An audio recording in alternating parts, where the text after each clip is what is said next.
recording? Yep. Great. Okay. So today's seminar is lessons learned and directions forward. So we're going to pull everything together over the 7 seminars, the lessons learned, and then I'm going to identify based on what we've learned, what are some directions forward? What are some strategies and promising strategies and approaches for dismantling or at least reducing racial and economic inequity? And today's presentation is going to be shorter so that we can have some work time to try to apply that. It's time for you guys to do the work to apply this to a project. I want you to brainstorm a project so that you can start implementing this what you've learned. So again, this is the last seminar in our series today. So the agenda is, first I'm going to do a quick review of the 6 seminars. It's going to be very quick, like 3 or 4 slides each. So it will hopefully trigger and solidify the information for you if you've seen it. If you haven't seen a particular seminar, then hopefully it'll interest you to pique your curiosity, and you'll go and check out the recording. And then that's when I want to identify the directions forward, and then we'll do the end of the series project. I will present more detailed information and directions at the end, okay? Right now I want you to focus on the lessons learned and directions forward. So first, lessons learned, and again, I'm going to be going pretty quickly. So seminar 1, I have a 2-page summary. The first summary is specific to anti-Black racism in the United States. So if you remember that our essential question was, why were race and racism first constructed in the United States back in the colonial times? And we learned that during the first 50 to 100 years of our history, in the 1600s, the early 1700s, the United States was primarily a class-based society. While some individuals certainly had anti-Black bias, because we all do, we evolved to have bias, anti-Black racism, the way we know it today, was not yet embedded into our society and laws. Interracial marriages within the same class and mixed-race children were not uncommon. And the roughly 24 wealthy landowning free Black families owned white indentured servants and Black enslaved people of their own. We learned that race is a socially constructed category of privilege that is constantly evolving. It's dynamic rather than status. In the United States, Black-white binary is arbitrary and unique to our nation. And by the way, all identities are socially constructed, ethnicities, religion, nationalities, gender. We learned that racism can be thought of as prejudice or bias plus power or law. Structural racism consists of societal anti-Black biases that have been intensified and codified and weaponized to protect and rationalize the interests of dominant white groups or sometimes specific elites like politicians. We learned that racism did not lead to chattel slavery. It was chattel slavery that led to societal racism. So chattel slavery is the more advanced type of slavery that we developed here in the United States, where the enslaved people aren't human anymore. It was the economic interests of slavery that led to a codified racial hierarchy into culturally instituted racist attitudes and stereotypes. We also learned that slave owners constructed institutionalized racism to both rationalize slavery, economic interests, and to divide poor whites and Blacks, social political interests. Now, I could have asked the same exact question and come to more generally. Why do societies construct categories of privilege? Of course, race is one example. And why do societies construct systems of systematic discrimination? Anti-Black racism is only one example. And so we learned that dominant societal groups across the world and across history construct categories of privilege based on perceived societal difference, race, ethnicity, religion, language, caste, et cetera, to justify their dominance. These dominant groups often construct systems of systematic discrimination, like racism, by codifying and intensifying naturally occurring societal prejudices. And I'm going to mute all.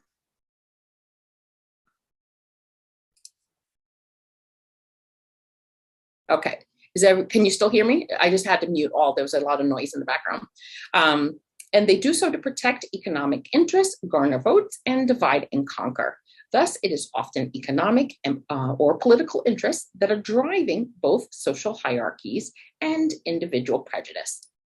They then tell narratives of inherent group inferiority or scapegoating to rationalize this inequity and oppression, or to scapegoat.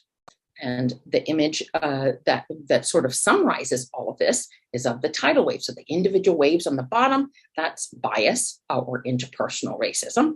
But societal groups, dominant groups or dominant politicians, they intensify, whip it up, intensify, codify, and weaponize into a tidal wave that rationalizes the interests. So that is structural inequity. Racism equals prejudice plus power. So there's many examples of that, not just anti-Black racism. I gave the example of the Holocaust that whipped up anti-Semitic biases. In our second seminar, The Reproduction of Racism, we learned that the Civil Rights Acts were not nearly as effective as portrayed because they never repaired the accumulated gains of past discrimination. These continue to impact the present through the racial wealth gap and through residential and school segregation. Throughout US history, the prohibited forms of racial discrimination have been reproduced in more legally and morally acceptable forms, ostensibly quote unquote race neutral policies that just happen to have a racially disparate impact, same exact results. They have racially disparate impacts because they're based on either wealth or geography, which are greatly impacted by historical discrimination. And so wealth and geography act as proxies or stand-ins for race. Affirmative action and civil rights protections were neutralized and rolled back using the legal doctrine of colorblind constitutionalism. So we see rollbacks in voting rights, in federal desegregation orders with schools. We saw several examples of that. So here are some visuals. So we see that oftentimes people say, well, slavery was a long time ago. It no longer impacts today. Well, it still impacts it, but you're right that it's not as strong. Or we focus on present day racial disparities today, but what we need to focus more on is the more historical discrimination from 1950s to the present. And that is the historical discrimination that still has huge impact onto present day racial disparities, but it's often not taught in schools, and it's definitely not connected to the present day. We can think of it's sort of like a monopoly game. So it's like whites got to play the monopoly game for generations. Blacks suddenly get to say, okay, you can join the game, but you don't get any money from the bank and you don't get any houses. So that's the racial wealth gap and housing segregation. And they continue to impact today. So these policies have a racially disparate impact because they're based on either geography or wealth. We went through a little cheat sheet of some of the highlights of white affirmative action, of how Blacks have been excluded from centuries of federal government subsidies to whites. And that results in this huge racial wealth gap, which is increasing rather than decreasing over time. In the 1960s, civil rights legislation did nothing about that. The civil rights legislation also did nothing about segregation. We're still very segregated racially and ethnically today, hyper-segregation they call it. And that leads also to vast disparities in school funding. So by both race and by economic level. So we're all supposed to have the same access to opportunity, but we definitely do not. And this is especially serious because schools education in theory should be the engine of mobility, moving up, like work hard in school and you can increase. We also saw how a whole pattern of backlash, white backlash or whitelash, that every time there's a promise of racial progress, then boom, we get a backlash that pushes us back. So we keep repeating, and the blue is the ideology that pushes that backlash. And today we're in a backlash right now, the anti-critical race theory, in response to the promise of the Black Lives Matter movement and the George Floyd uprising. In seminar 3, structural racism work, how structural racism works, we learned that structural racism, again, can be understood as prejudice and power as an interconnecting web of government policies, economic rules and practices, political cultural narratives, social norms, resulting in systematic disparities in outcomes that are not explained by individual merit, that are predominantly rooted in the persistent legacies of historical state-sanctioned discrimination, whether intentional or not, and that the existence of contemporary structural racism can be considered a settled empirical fact. There's a consensus, as there is broad-based consensus on it among social scientists and mainstream economic institutions. And we saw that the existence of structural racism is evidenced by the presence of racial disparities across sectors that are not explained by socioeconomic differences, nor by cultural and behavioral differences, because conservatives always argue, well, the racial disparities are actually just an economic thing, income thing, or education thing, or not working hard enough. But there's plenty of evidence that suggests that's not true. And we talked about the importance that this is the key point right here, that the structural racism is rooted in the legacies of historical discrimination. We saw how historical segregation and historical wealth gap lead to the increasing Black-white wealth gap. This is structural racism. This is a very simplified model of how structural racism works. And we see that racial bias is really just icing on the cake, that even if we waved the magic wand and got rid of all racial bias, structural racism would still continue because it is rooted in historical segregation and historical wealth gap that were never addressed. And so it will continue to go. And in fact, even people of color who are privileged, we even add to the structural racism. We also gave an example of how we saw several examples of structural racism in several different sectors. And then I said that they all interact.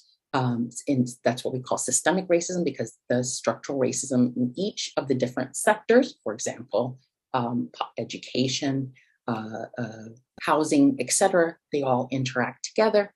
That shape and constrain individual choices. So yes, individual will is, of course, still a very important factor in outcomes, but these structural or systemic factors shape and constrain individual choices and behavior.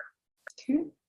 We also saw that the American dream is alive and well, just not in the United States. The United States has the lowest levels of socioeconomic mobility in the Western wealthy nations. And it's because of all of this. It's because of the structural inequity and how education, our school system actually exacerbates inequality instead of being the engine of mobility. So we have the lowest levels of upward mobility in the States, among the wealthy nations. And when we parse apart by race, we see that Blacks have even less levels of upward mobility than whites. You see conservatives saying, well, a low-income Black person can just work hard and get ahead. And yes, that's possible, but they would seriously be beating the odds. 3% is a statistical outlier, so you're very unlikely. Our next one was on Latinx racialization. We learned that Latinx racialization is a product of 4 layers of white supremacy and racialization, some of them overlapping in times.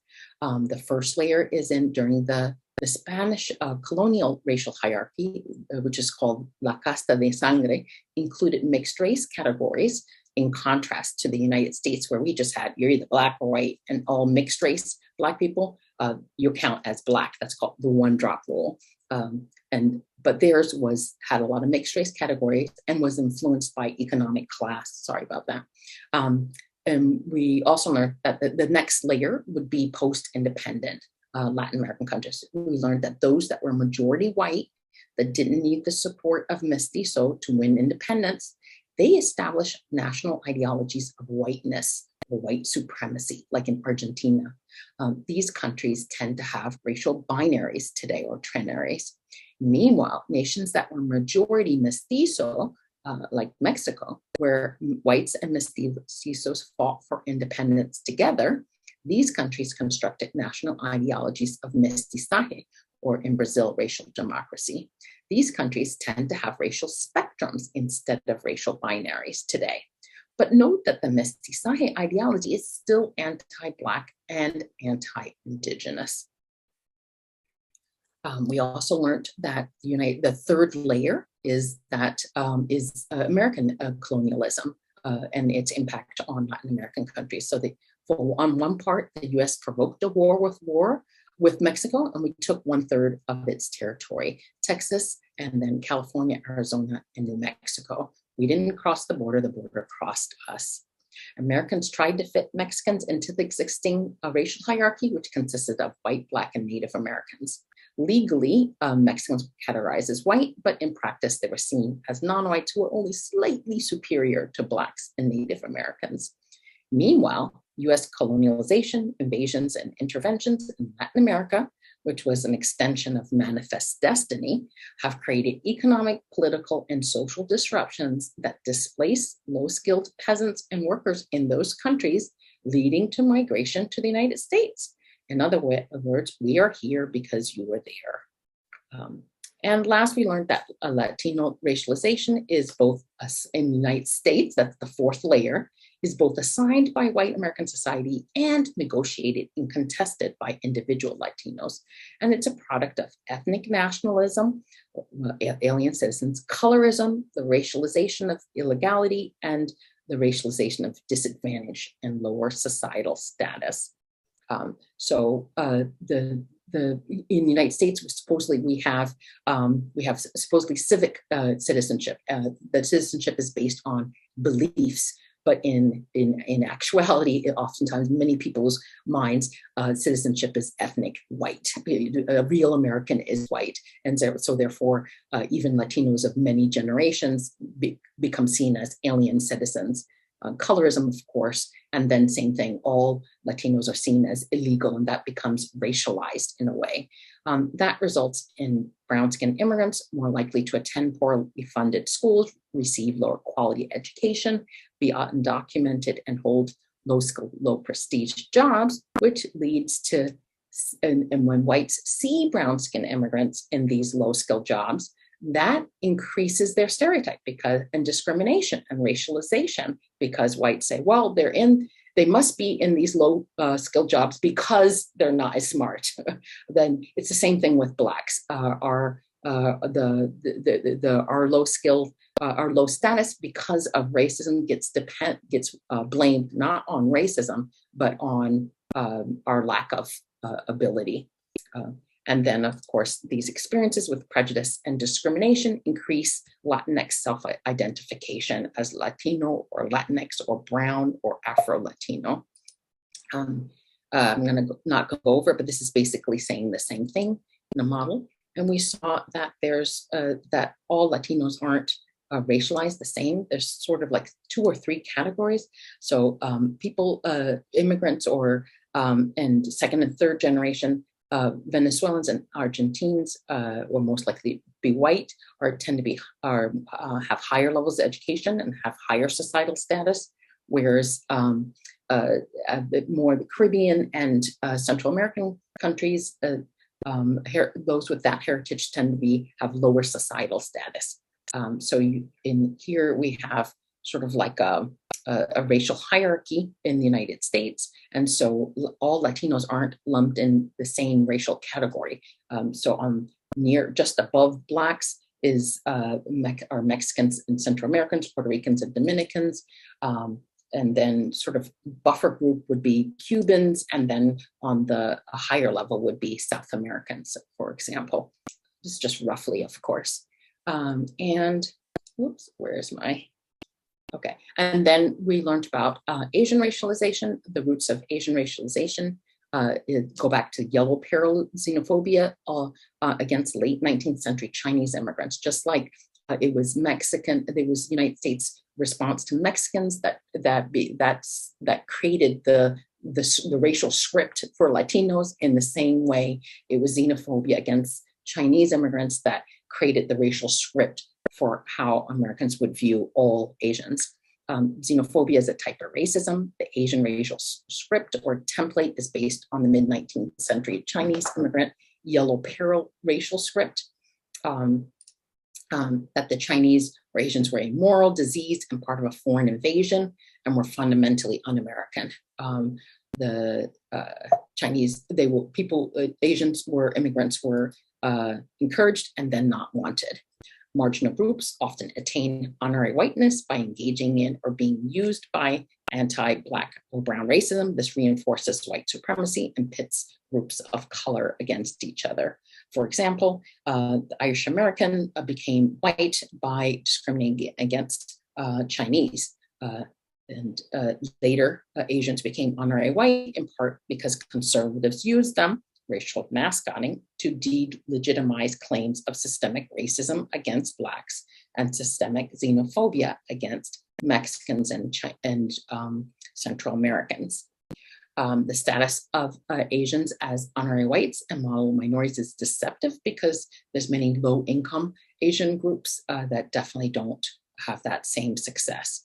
And the status of Asians as honorary whites is precarious. Every single time we have a crisis, a national crisis, then we go right back to the same stereotypes. So just like Latinos are not racialized the same, there's different categories, the same way Asians, you have, there's some with higher societal status, and there's others with lower societal status, especially Southeast Asians.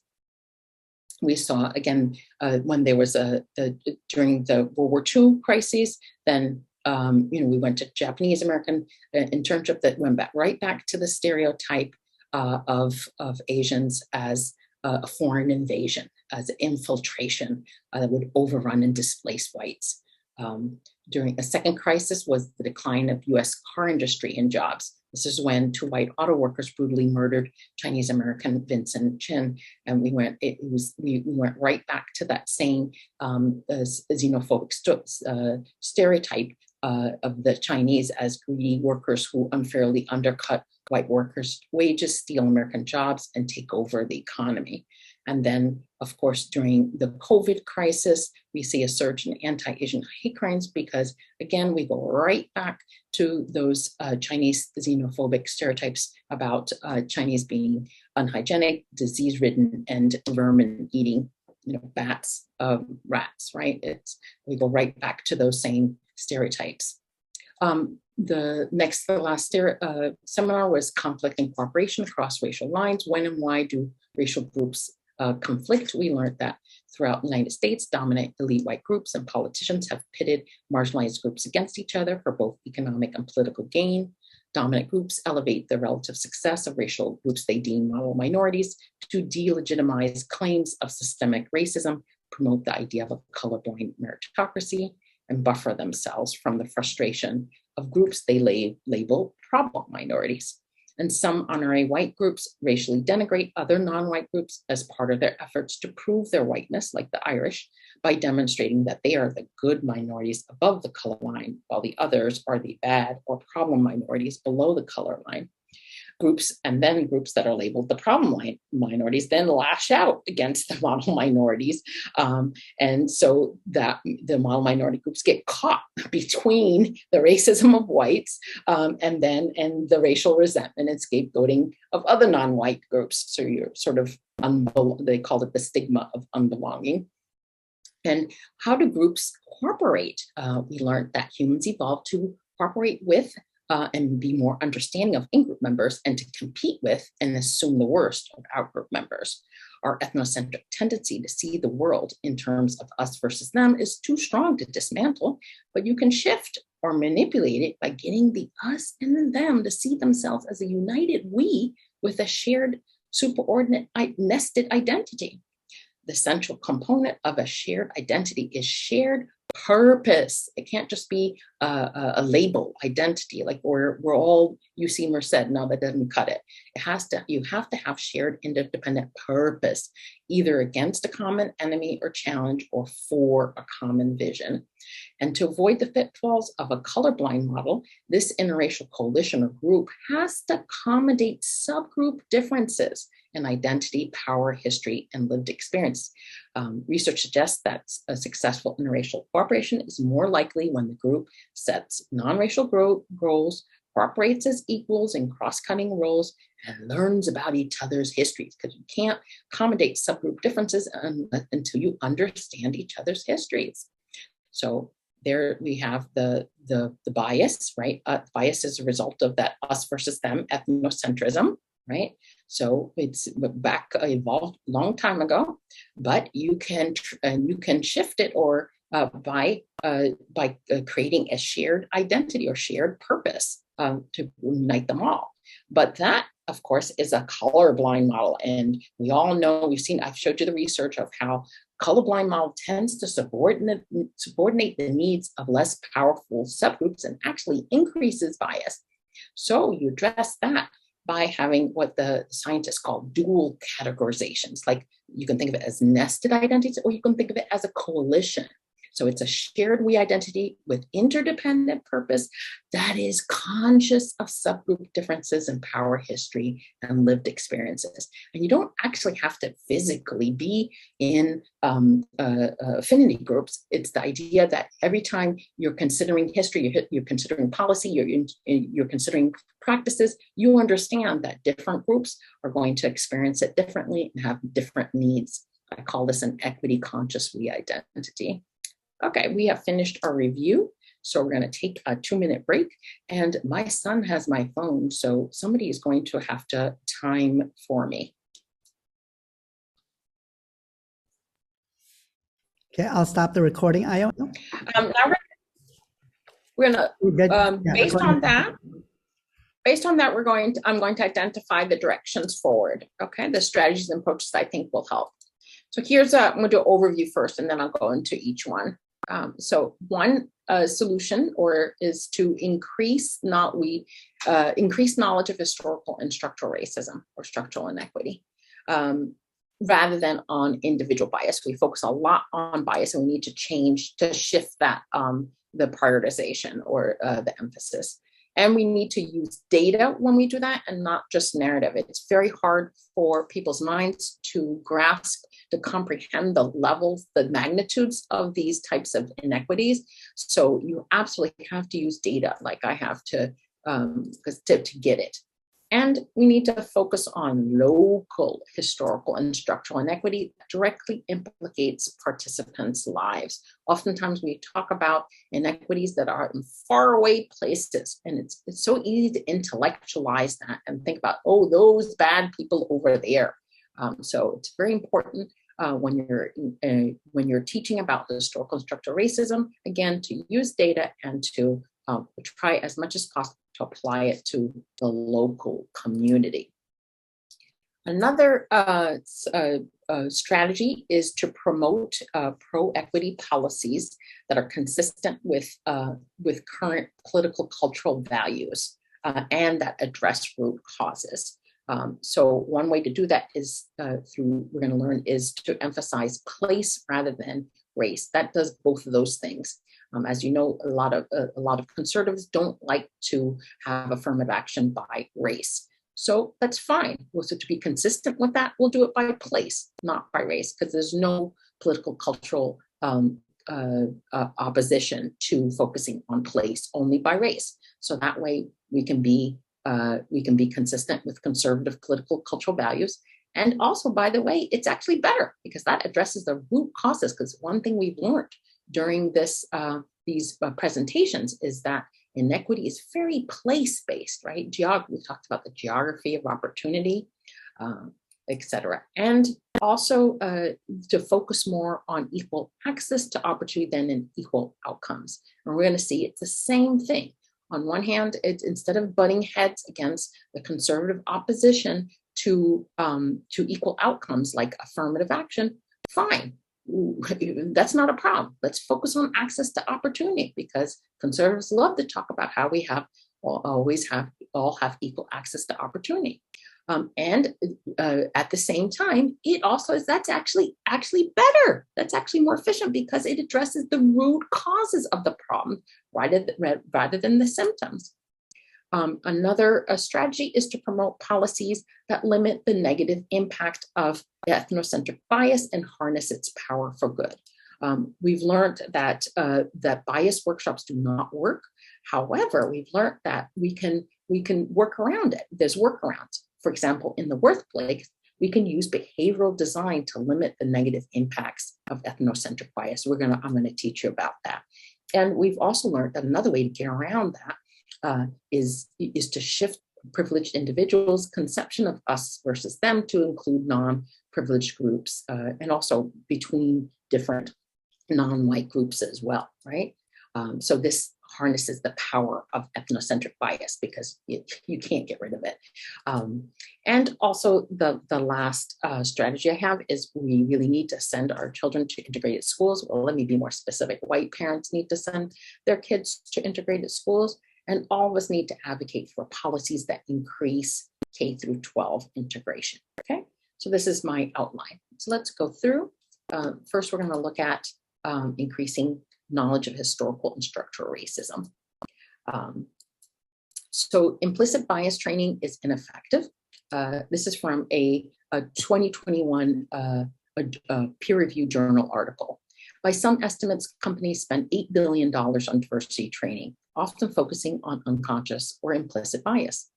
A recent review of diversity trainings find that participants do successfully learn the concepts taught, but they have limited, if any, utility for addressing one of the most pressing diversity challenges companies face: underrepresentation of people of color and white women at the managerial level.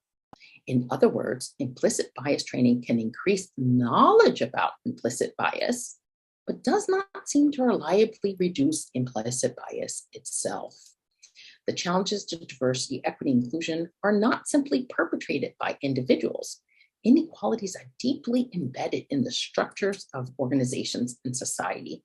Ultimately, discrimination persists despite egalitarian values in contemporary society because history is embedded in societal structures.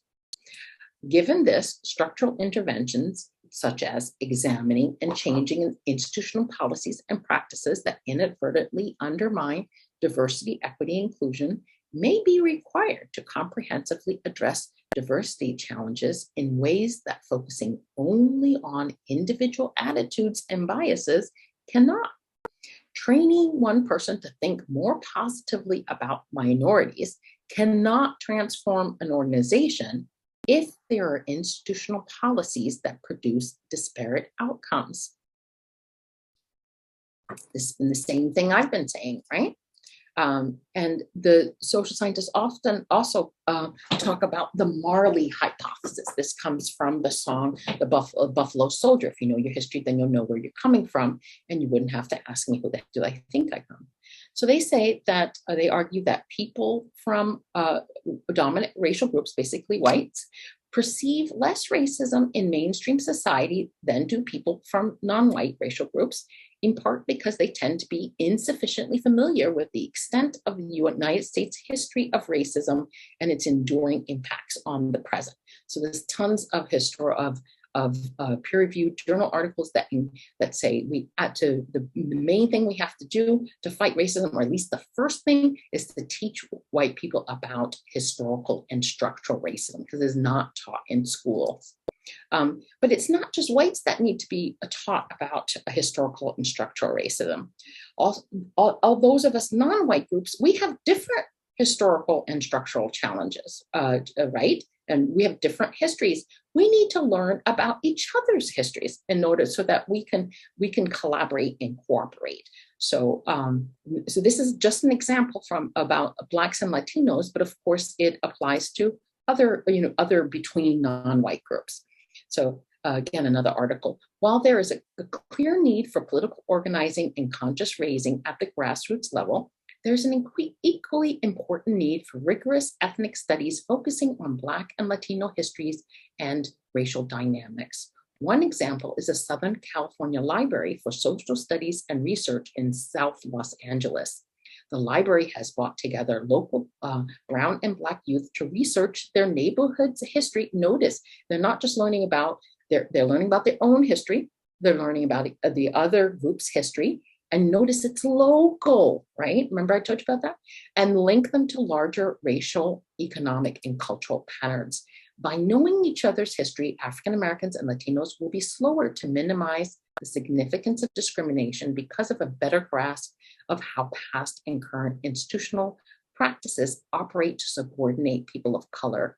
History can highlight the ways that whiteness has remained elusive and unchallenged, while at the same time allowing Latinos and Black people to understand their structural relationships to one another.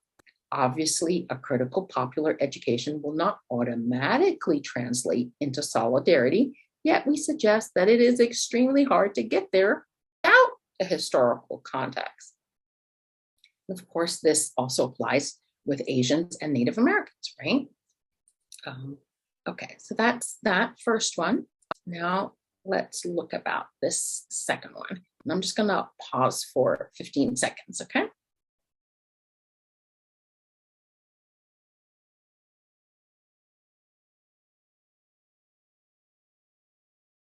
Okay, so we're gonna look at how we can focus on policies where there's less pushback from conservatives and are more effective because they address root causes. Okay, so one of them is to focus on place, not race. So there's Cheryl Cashin has written 2 books about this that are great, but it's consistent with what we've learned. We've learned that because structural racism is rooted in history, therefore it's very place-based. It's very specific to one area. So they call it the geography of opportunity. Where one lives goes a long way in determining one's access to opportunity. Therefore, you can just redo affirmative action to make it specific to the place. And that way, there's no constitutional or legal a pushback, there's no conservative pushback, plus it's more efficient, right? You can focus policies. And when I say affirmative action, I don't just mean education, any kind of policy to address racial and economic inequity. Instead of focusing it on race, we can focus it on place. Okay? And here's one very small example. Texas does, and this example is education, but Texas has a top 10% rule that they implemented in 1997, where the top 10% GDP of any high school in the state can get into University of Texas. Let's see, where is it? Sorry. Guarantees students who graduate in the top 10% of their high school automatic admission to any University of Texas college. And because disadvantage is very place-based, so that by getting the top 10%, you're saying, despite all the disadvantages in that neighborhood, who is the top 10%? Who rose to the top of that level? So it doesn't matter your absolute SAT score, but rather that you were the best given those disadvantages in that area. And it's brilliant. Another way we can do the same thing, that we can get around conservative pushback and also be more effective, is through focusing on outcomes rather than, focusing on root causes instead of outcomes. So we can think of it like a tree here, okay? So on the left would be the white tree, and then on the right would be the of color tree.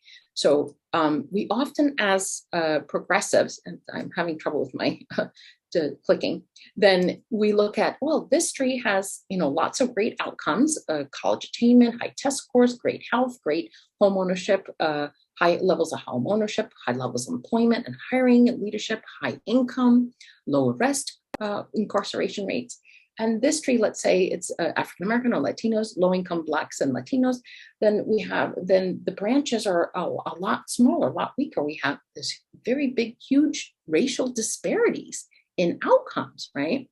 So it's very tempting to treat the disparities at that level, right? But we have to remember that or the branches of the tree. Now, conservatives always say, well, the disparities don't matter, the outcomes don't matter, because everyone has gotten treated the same way. For example, in college admissions or in hiring, everybody got the same chance. We treated them the same. but they got treated the same way, let's say, as the trunk, right? But the problem is, look at the roots. That's where the inequity, that's where the roots of the inequity. So we have unequal access to opportunity in this country. So some people have a lot of access to opportunity, have access to high quality K through 12 education, access to public and environmental safety, access to household economic stability, the whole geography of opportunity, because remember, it's very place-based.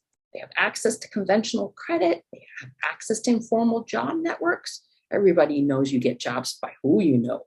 And you have access to great healthcare, where other people, other groups have very different access to opportunity, right? High poverty K through 12 schools, neighborhoods of concentrated poverty, household economic stability, inadequate access to healthcare, and repeated exposure to individual bias. And we learned through this workshop that a lot of that comes from that's the legacies of historical discrimination, right? So that needs to inform how we address racial and economic equality. Right now, this is where conservatives focus, right? As long as we're being treated the same in the application process, everything is hunky-dory, right? As progressives or liberals, we focus up here. This is where, we say, affirmative action, things, we need to change those outcomes. Or we need to, or make them more equal. Okay, but first of all, we've gotten thwarted in the Supreme Court, and legally all affirmative action has gotten destroyed in the courts because conservatives have managed to redefine colorblindness, and you can no longer do that. You can't do that. Besides, why would you want to wait until after the kid has graduated from college to intervene? Where we should be intervening is down here. This is where we should be focusing. We should be focusing on everybody having equal access to opportunity, because that conservatives don't have a problem with that. They always say, well, as long as everybody has equal access to opportunity, say, okay, fine, let's do that. Let's make sure, let's look, see if everyone has equal access to opportunity, and let's make sure everyone has equal access to opportunity. You see, there's less political pushback, and it's more efficient. You want to prevent things from happening instead of waiting 12 years and then trying to fix it, right? Put a Band-Aid on it. We don't want to put a Band-Aid on it. We want to address root causes. Okay. So, for example, outcomes, the affirmative action is addressing the tip of the iceberg, what we can see. What we want to do is address those roots, the inputs, the access to opportunity. Okay. So here's an example. Let's say education. The tip of the iceberg, the policy solution would be affirmative action, right? But if we wanted to address the root causes that we've learned about through these series, let's see, what could we do? What are some policies that would address that? Oh, increased investment in education, school funding parity, universal pre-K, wraparound services at school, raising minimum wage, not banning unions, housing vouchers, empowerment zones, universal health care. All of those address the roots of the problem. See? And that's what I encourage you to do.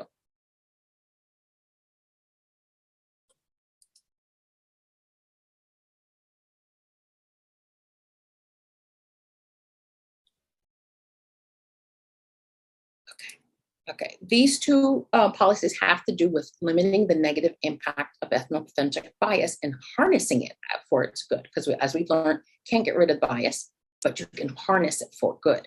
So one way is, actually I had, let's see, I'll skip that and have the break afterwards.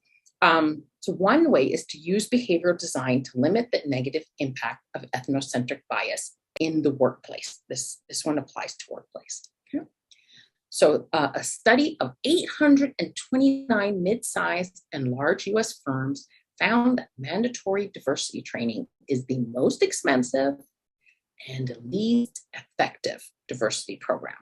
In fact, they found that it often led to decreased representation of women and minorities.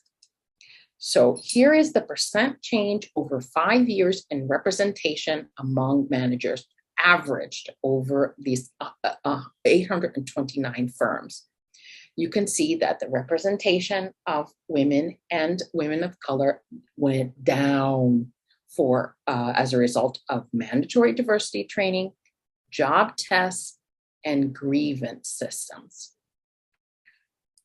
So the three most popular interventions make firms less diverse, not more, because managers resist strong arming. For instance, testing job applicants hurts women and minorities, but not because they perform poorly. Hiring managers don't always test everyone. White men often get a pass and don't interpret results consistently. A good thing, they also found what does work. And I'm going to show you those. So these are the diversity programs that do get results. Okay, here we go. So the one set each, the blue, you notice that it's plus, right? It's increasing. This again, this is the percent change over 5 years in representation among managers.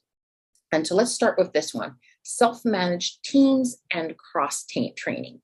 The reason why these helped is because these involved working closely together across gender, cross race, etc., as equals on a common goal. Does this sound familiar? Yes, this sounds familiar. Remember, shared purpose, a shared goal. That's when it's not. They often talk about intergroup contact. It's not just being in contact together that decreases bias. I mean, blacks and whites were together during slavery for generations. That certainly didn't decrease bias, right? It only works to decrease bias when you're working together as equals on a common goal. Okay. A second set that they discovered of solutions that worked that seemed to increase diversity was college recruitment. So they sent out the managers, white male managers, to schools, especially HBCUs and Hispanic schools and women's schools. And they found that the reason that they think this worked is because the managers became personally invested in diversity and personally invested in the people they had recruited. So it's almost as if that person became part of their in-group. And similarly, that's also why mentoring worked. And look at these, getting the numbers are getting bigger, right?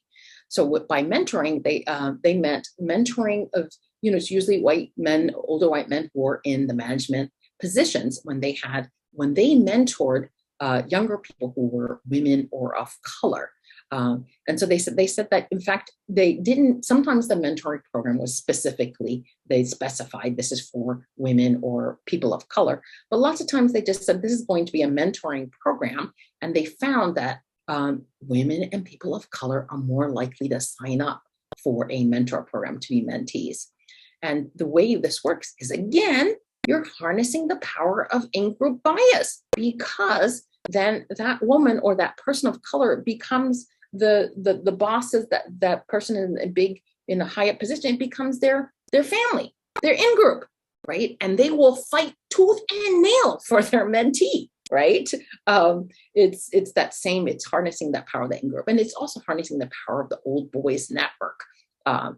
So they will use everything at their disposal, all of their privilege at their disposal and all their knowledge to help their mentee. It was pointed out that those mentees might also need a mentor who's of their same identity to address other issues. And then finally, on the bottom, there's a diversity task force and diversity managers. And the way this works is because of social accountability. It turns out that people do things behind closed doors that they don't want out in public. So, for example, if the diversity task force says, okay, every department from now on is going to publish their numbers on promotion and hiring by race and by gender and by, et cetera, all of a sudden the numbers go up. It's social accountability. So it's very, very simply social accountability. People want to look good, people don't want to look bad. And so the numbers, it's not like you're telling them you need to increase your numbers, but rather you just said, well, we're going to publish all the numbers. We're going to look at them, and suddenly, boom, the numbers will go up. Okay. And then the other way we can harness us versus them, that in-group identity, is to is as we talked about, like with young people, for example, or informal groups. We can try to make sure that we have a shared we identity with interdependent purpose that's conscious of subgroup differences and power in history and lived experiences. So the keys for this are, first of all, again, you need that interdependent purpose. So remember, just being in contact alone, or just having a label of an identity alone, is not sufficient. You need actually purpose together. And they say you should probably focus on shared non-racial goals versus, for example, instead of we're going to get rid of racism, or we're going to be anti-racist, instead, we're going to increase equal access to education and make sure all racial groups have equal access to high quality education. So that tends to work better. And again, you need to cooperate as equals. And cross-cutting means that you're two different people of identities working on the same task versus each group is doing something separate. And you need to accommodate the subgroup differences. And you don't have to actually meet an affinity group to do it.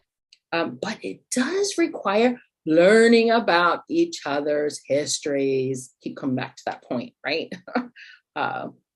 Okay. And then specifically in the classroom, what I would recommend, what worked in my classroom, is the shared purpose is young people working together to build a more equitable, less divisive nation. That works pretty well, I find, with young people. And then also more practical, if you're doing a community service or service learning project, the traditional way that they do it, like as in you're performing charity or community service, that increases prejudice and bias. What you want to do in a community service or service learning project is both subgroups are working together as equals on a common goal. Sound familiar, right? So whether you're painting a wall or cleaning up a park, it doesn't matter. Or working on the same science project, but you're cooperating is equal. That is what decreases bias and increases cooperation. Okay. And then last is just integrating K through 12 schools. So that solves two root problems. First of all, when young people grow up together with other kids that are different, then that helps prevent bias from forming. And the other thing it does is it equalizes school funding, because money follows white students. So by integrating, it's not the fact that they're sitting next to a white kid that increases the quality of education, but rather that they benefit, the Black and Latino and Asian kids benefit from the dollars that follow white kids. So we absolutely have to integrate. This is a key problem. We have to focus on this. Okay, so now we're going to take 2 minutes to rest your brain. And when we come back, what we're going to do is, I do have something I want to leave with you. This is "The Pandemic is a Portal." This is the last two sentences of an article by Arundhati Roy, an Indian writer. So she wrote, I want to leave this with you. You can think about it in your 2 minutes. "Historically, pandemics have forced humans to break with the past and imagine their world anew. This one is no different. It is a portal, a gateway between one world and the next. We can choose to walk through it, dragging the carcasses of our prejudice and our hatred, our avarice, our data banks and dead ideas, our dead rivers and smoky skies behind us. Or we can walk through lightly with little luggage, ready to imagine another world and ready to fight for it." Okay, could you bring back on? Mm-hmm. Okay, so now it's time for you guys to work. Okay, so we did the lessons learned and directions forward. And so next is the capstone project. Woohoo! Okay. So what we're going to do is I want you to identify a specific and effective way that you, either individually or as part of a UC Merced group, can work on reducing racial and economic inequality and or increasing intergroup cooperation in your local community. It could be either your local school community or your home community. Your project and initiative should incorporate your deeper understanding of race, structural racism, racialization, and intergroup cooperation that you gained during this seminar series, and should incorporate one of the strategies and approaches I identified in today's seminar. Ideally, you will commit to work on this project initiative over the next year. So it's not just theory, okay? You should consider choosing an area in which you have knowledge or experience or interest, right? Based on your professional or personal profile. And I would encourage you to consider choosing something that will make you a more culturally competent professional. In other words, that will apply to either the work you do now or work you plan to do later on. Okay. So the way we're going to do this is we're going to have some time to independent work time to research, brainstorm, and plan. Now you have a choice. You can work independently or you can in a group. So we have created breakout rooms. They're named. So you can choose a breakout room and join it yourself. If you open it up, you'll see that they're labeled. And there's some general ones too, if none of those categories fit. And then we'll reconvene and share our plans. I have a very short participant survey, and then we'll do our closing. Okay. So, and also I'm going to, I have a screenshot of the list of the outline of the strategies that I'm going to put in the chat room. Okay. So I have to close. So why don't you start looking at the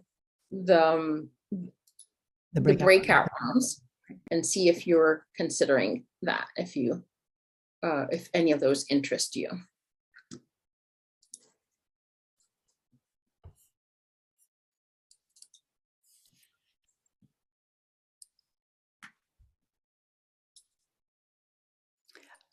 Pro Dev is professional development. So there is one for faculty and one for staff. Thank you, Melissa.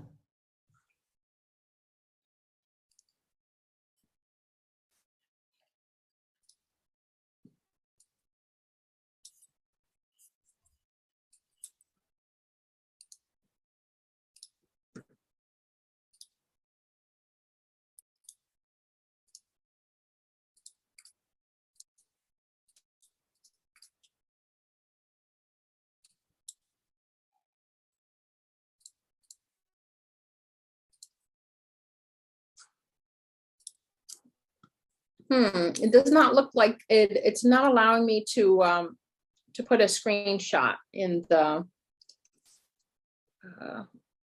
chat. Did you want to email that to me and maybe I can download it?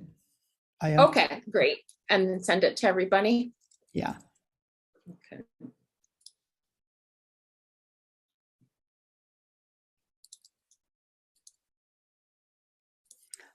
Karen, what group are you in? Some people can get access to the group and some I can add you. Just let me know. Okay, I just didn't know how to do it. I'm still not sure. Okay, just let me know. You can type it in the chat. Okay, thank you. Have people already started getting to their groups? Yeah. Because then they won't be able to see. Can you do it so that it can go into all, they can see it and all that? I'm not sure if that's possible. You know what I mean? Yeah, you can send me the message, IO in chat, and then I can send it to, I can broadcast it to all. Oh, I emailed it you, sorry. Oh, okay. Did you mean to, oh, that's true. I can provide a link. Okay, let me provide a Google link to it. That might be easier.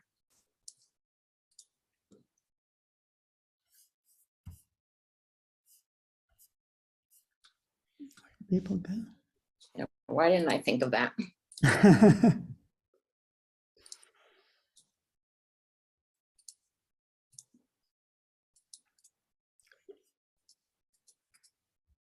It is still, what is going on? It's not.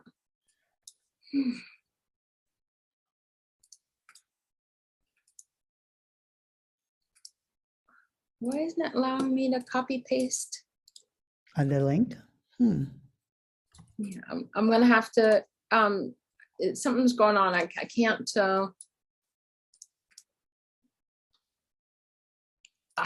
finally.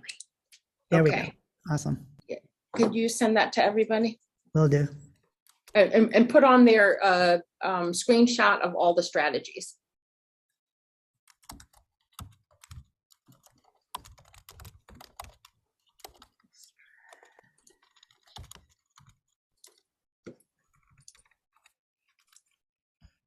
Yep, just did it, broadcast.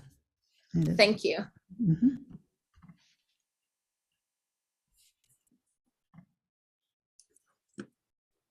Okay, and how much time do we have? Let's see, let's figure out how much time they have to work in the groups. I don't have my, It's 2:15, almost 2:15. and we have until, I've forgotten, how much time do we? 45 minutes? Okay, so let's do 40, we only have 45 minutes left? Mm-hmm. Okay, then, we need 10 minutes, so 35 minutes. Can you tell them all that they have 35 minutes? Honar, I have a question. Can you hear me? Mm-hmm. Okay. Is there a minimum number of participants per break room? No, I don't think I set it up that way, so you can join. What if there is only one participant in a specific break room? Yeah. I would, Yeah, probably want to join another one. yeah, So you can, okay. yeah.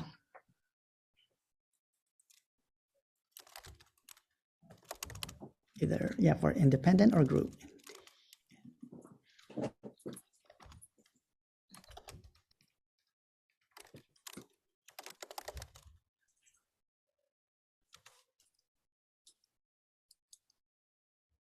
Okay, I'm gonna jump around.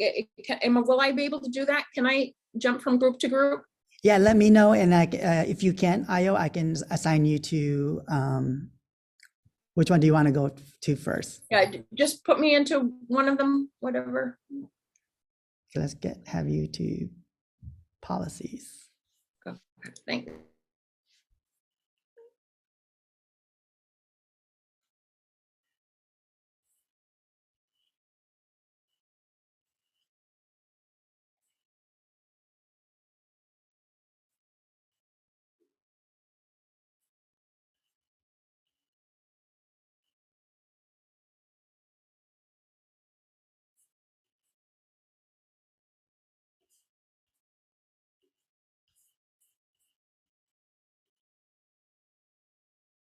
Statement, just the mere creation of our office, these are all very tangible efforts to move towards this vision that we have.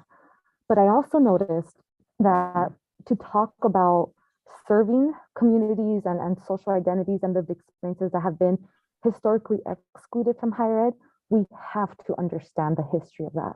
And that was something that was missing in the past 2 years. How do we talk about diversifying the professoriate without understanding structural racism? How do we talk about inclusive excellence, that to serve a community is to serve all communities, without understanding the unique histories of our Asian American colleagues, our Latino colleagues, our Black colleagues? How do we do that work without understanding conflict and solidarity and how racism has been codified? So IO has equipped us, not only OEDI, but our broader campus community, with a very distinct knowledge base that you have acquired yourself. So when we're talking about, oh, Prop 209, are we now more equipped to dissect and say that comes from a colorblind or liberal perspective? Or when we're talking about culturally responsive approaches to our students, graduate students, undergraduate students, can we now detect, well, maybe we have to look a little bit more at the schools and the circumstances they faced before coming to UC Merced. So this This knowledge base is on our website. We can go back to the sessions because Ayo graciously allowed us to record it. She's graciously allowed us to use this information as we continue this conversation. But right now, session 7 is that reflection moment, is what do you do with these 7 modules? How do you take this back into your respective day-to-day activities? And that question, it can be difficult to answer. But what I do know to be true, and just by virtue of this report out, is that we all want to start working across the divisions and across units because we all have a vested interest in it, but maybe we don't have it in a nice sheet of paper. What are the policies? All synthesized in one. Maybe we don't have it in a one-pager, all the campus climate data. Maybe we don't have it readily accessible and digestible, the information we wish we had, but we just don't have the capacity to attain today. But as we have this collective conversation, for me, I'm going to always come back to Ayo's work because that's the core. That's when we're talking about anti-racist pedagogy, when we're talking about anti-racist institutions, we're talking about all of that now we have language and we can say, oh no, Ayo mentioned that maybe we shouldn't approach it that way. And I want to encourage that. So again, thank you, Ayo, because I can see the level of detail, the preparation, the commitment, the stamina to move through these 2.5-hour sessions. And it's completely valuable. It's relevant. I appreciate, I'm so grateful that Danya connected you to the OEDI office. I'm very grateful we had this fall. So thank you again for your contributions, and colleagues, you will stay connected. I have all the notes here, so they're not gonna poof disappear. We will continue this because part of that historical note keeping puts us towards that path of progression. So thank you very much, everybody.